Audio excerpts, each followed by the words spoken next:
네, 여러분 안녕하십니까. 오늘은 일본 여행 오셨을 때 뭐 주의해야 할 사항들, 뭐 한국과 일본의 문화 차이, 이런 거에 대해서 간단하게 좀 얘기를 해볼까 하는데요. 일단 첫 번째로는요, 음식점.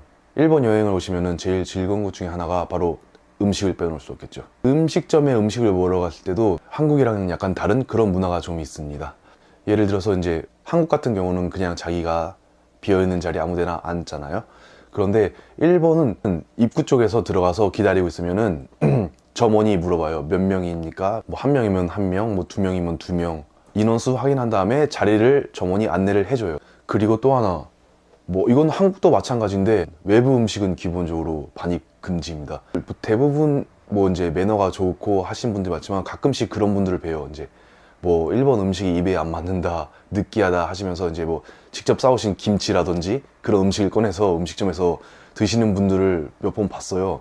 김치 같은 경우도 냄새도 좀 나고, 상식적으로 음식점에 다른 음식을 갖고 들어와서 먹는다는 거는 기본 매너가 아니니까 이것도 당연히 다 알고 계신다고 생각을 하지만 주의를 좀. 그리고 또 하나 주의하실 게, 공용으로 쓰는 뭐 이제 반찬 같은 게 좀 있어요. 뭐 생강절임이라든지 그런 게 있는데, 제가 얼마 전에도 스시를 먹으러 갔다가 한국인 관광객분이 하시는 충격적인 장면을 봐서, 스시를 먹으러 가면 생강이나 와사비 같은 게 공용으로 쓰는 게 다 있는데 그거를 자기가 입에 넣었다 뺐다 하는 젓가락으로 계속 떠서 드시더라고요. 이런 걸 웬만하면 다 이제 전용 집게라든지 스푼이 그 통 안에 들어가 있어요. 그래서 그거를 사용해서 자기 이제 접시 앞접시에다가 덜어서 먹는 식으로 하셔야 됩니다. 이거는 기본적인 매너라서, 다 같이 먹는 반찬에 그대로 집어먹는 거는 그 음식에 침 닿더라고. 위생적으로 안 좋잖아요. 그리고 또 하나, 일본은 아직까지는 흡연에 대해서 한국보다는 많이 관대합니다.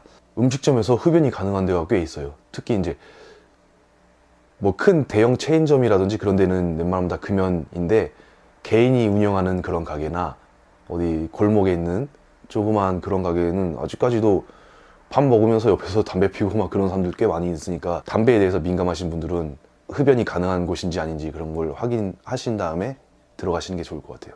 그리고 이것도 어떻게 뭐 주의사항이라고 하긴 좀 그런데, 일본에서는 뭐 대부분이 잘 아실 거라 생각해요. 식사를 할 때 밥그릇을 손에 들고 먹는다는 거. 일본에는 이제 웬만한 음식점을 가보면은 젓가락은 있는데 스푼, 숟가락이 나와 있지 않은 곳이 많거든요. 그래서 대부분 식사를 할 때 뭐 젓가락만 이용해서 먹게 돼요. 그래서 젓가락을 이용해서 밥을 먹으려고 하면은, 놓고 먹으면은 다 흘리고 떨어지니까 들고 먹을 수밖에 없게 돼요. 그래서 들고 젓가락으로 이렇게 먹는 모습을 많이 보셨을 거예요. 그릇을 들고 젓가락으로 식사를 하시면 되고, 그게 정 불편하다고 하시면은 뭐 스푼 같은 거 달라고 하면은 갖다 주니까 그렇게 식사를 하셔도 되고요. 그리고 또 하나, 이것도 알아두시면 좋은 게, 저도 일본에 처음에 와서 많이 실수를 했던 게 있어요. 뭐 상대방이 저한테 뭐 먹어보라고 젓가락으로 이렇게 주면은 저도 같이 젓가락으로 받고 했거든요. 그런데 이게 일본에서는 아주 안 좋은 행동이래요.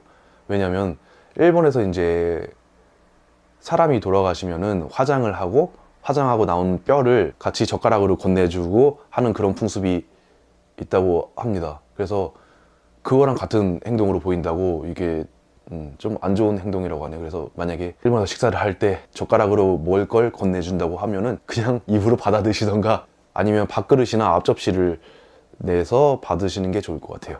그리고 그 다음에 두 번째로는, 일본의 현금 문화, 요즘에는 많이 바뀌어가고 있는 추세예요. 신용카드라든지 페이페이 아니면 라인페이, 그런 뭐 덴시마네라고 해서 전자머니라는 그런 시스템이 많이 이제 도입이 되어 있는데, 솔직히 아직까지는 그래도 현금을 많이 쓰고 있어요. 특히나 이제 골목 상권이라든지 아니면 개인분들이 운영하는 작은 가게, 그런 데는 아직까지는 현금밖에 안 되는 곳이 꽤 있으니까, 카드나 그런 게 되는 곳은 다 이제 입구 쪽에 그런 스티커가 붙어 있으니까 그런 걸 확인하고 들어가시면 될 것 같고요.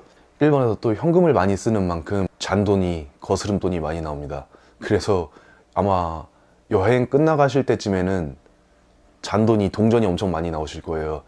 그래서 이거를 뭐 주머니에 넣고 하는 것도 어느 정도 한계가 있으니까, 여행 오실 때 뭐 작은 동전 지갑 같은 거 하나 챙겨 오시면은 나름 유용하게 쓰실 수 있으실 것 같고요.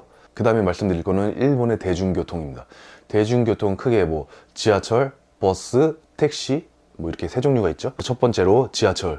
사람이 먼저 내리고 먼저 타고 하는 건 한국도 똑같으니까 이런 건 말씀 안 드려도 아실 거라고 생각하고, 한국에서는 지하철에서 뭐 평범하게 보통 전화 같은 거 통화를 많이 하시잖아요. 그런데 일본에서는 이 전화 통화를 뭐 하면 안 된다는 건 없는데 이거는 매너가 아닙니다. 그래서 웬만하면 일본 지하철은 타시면 진짜 엄청 조용할 거예요. 엄청 조용하고 기본적으로 통화도 안 되지만은 벨소리도 웬만하면 다 이제 진동 모드, 매너 모드로 바꾸고 벨소리가 안 울리게 하고 있어요. 그리고 일본도 한국이랑 마찬가지로 그 노약자석이 따로 준비가 되어 있습니다.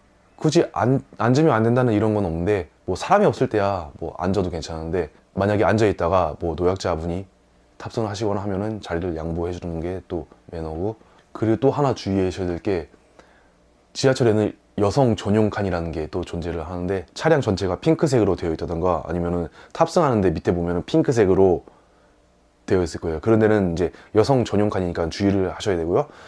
그렇다고 뭐 하루 종일 탑승을 하면 안 되느냐, 그건 아니고요. 거의 대부분 출근 시간대, 뭐 첫 차부터 아침 뭐 9시, 10시까지 뭐 이런 식으로 시간대가 지정이 되어 있으니까 그 시간대 이외에는 탑승하셔도 문제가 없습니다.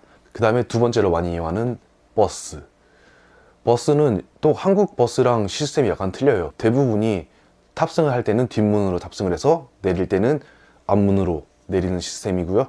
크게 한 두 종류가 있는 것 같아요. 제가 버스를 웬만하면 잘 안 타서 잘 모르는데 크게 두 종류가 있는데, 뒷문으로 탈 때 번호표가 나와요. 그러면 그 번호표를 뽑고 이제 자리에 앉으시면은 그 운전수분 옆쪽에 전광판 같은 게 있어서 자기가 뽑은 번호랑 같은 번호가 써져 있고 그 번호 밑에 요금이 얼마인지 나와 있어요. 그래서 내리실 때 그 운전기사분 앞쪽으로 가서 그 번호표와 함께 그 써져 있는 요금을 내시면 되는 시스템이 하나 있고요. 그리고 오사카 같은 경우는 오사카 시티버스라고 해가지고 오사카 시내면 전 구간 동일 요금으로 아마 220엔인가 할 거예요. 그래서 뭐 따로 번호편을 뽑는다던가 그런 건 없으시고 그냥 탑승하신 다음에 내리실 때 220엔만 내시면 되고요. 뭐 교통카드가 따로 있으신 분은 교통카드를 찍고 내리셔도 되고, 그리고 한 가지 주의하셔야 될 게 거스름돈이 따로 안 나옵니다. 그래서 220엔이면은 220엔을 정확히 넣어 주셔야 되고, 만약에 잔돈이 없으시다 하시면은 그 동전 넣는 옆쪽에 따로 환전을 하는 기계가 있습니다. 그래서 기계를 넣으면은 뭐 100엔짜리라든지 뭐 10엔짜리로 요금이 그 돈이 환전이 돼서 나오니까 딱 맞게 요금을 내주시면 되고요. 그 다음에 세 번째로 이용을 많이 하시는 게 택시죠. 택시도 또 많이 유명할 거예요. 일본 택시는 자동문이라는 거.